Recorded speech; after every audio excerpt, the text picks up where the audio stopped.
მოგესალმებით.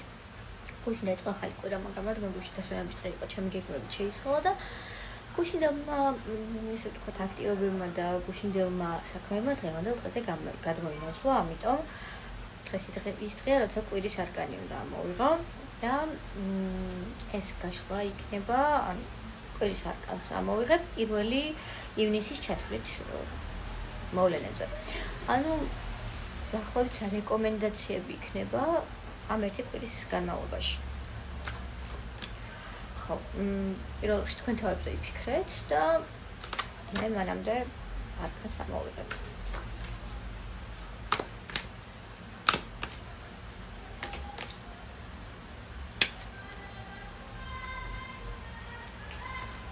ხო, რა თქმა უნდა, ერთი არკანით არ გმაყოფილდები და დავამატებ კიდევ, რომ არ მეყვარს მშრალი და მოკლე პასუხები. კვირის არკანი არის თასების 4, მაგრამ მოდი უბრალოდ დავამატებ არკანებს და გავშიფრავ.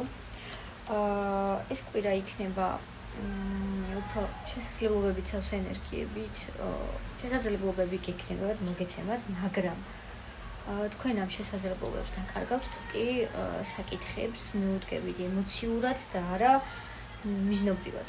ან მიზანი უნდა დაისახოთ და ესე მიაღწიოთ თქვენს სასურველს და მაქსიმალურად ერიდეთ, რომ ემოციებს არ აყვეთ, იმიტომ რომ ემოციები გამოიწვევს ესე ვთქვათ ისეთ სიტუაციებს, სადაც შინაგანი ჩაკეტილობა მოიმატებს, ანუ მეტად ჩაიკეტებით საკუთარ თავში და მიზნებს ვეღარ მიაღწევთ.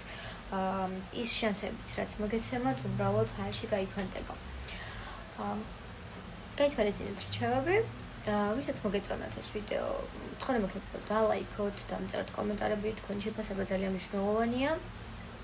ვინც YouTube-ზე ნახოთ ამ ვიდეოს, გამომიწერეთ და დამსაბსკრაიბეთ და დაელოდეთ შემდეგ ვიდეოს.